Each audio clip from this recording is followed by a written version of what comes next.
હાંસોડ તાલુકાના એક ગામની પ્રાથમિક શાળાની વિદ્યાર્થીની સાથે શારીરિક અડપલા કરનાર નરાધમ શિક્ષકને અંકલેશ્વરની એડિશનલ ડિસ્ટ્રિક્ટ એન્ડ સેશન્સ કોર્ટે 3 વર્ષની સજા ફટકારી છે।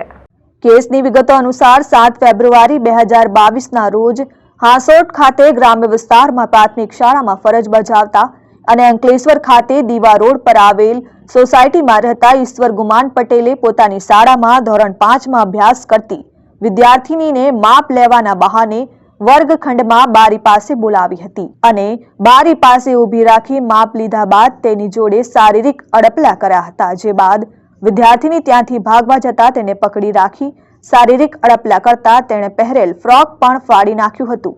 એન કેન પ્રકારે હવસખોર શિક્ષકથી બચી બાળકી ઘરે પહોંચી હતી અને માતા પિતાને પોતાની આપવીતી કહેતા તેઓ પણ ડઘાઈ ગયા હતા અને તેઓએ શાળાએ પહોંચી ઈશ્વર પટેલને પૂછતા તે એકદમ ગુસ્સે થઈ બાળકીના પિતા સાથે ઝપાઝપી પર ઉતરી આવ્યો હતો અને મારઝૂડ કરવાની શરૂઆત પણ કરી હતી, તેમજ બાળકીના પિતાનો શર્ટ પણ ફાડી નાખ્યો હતો।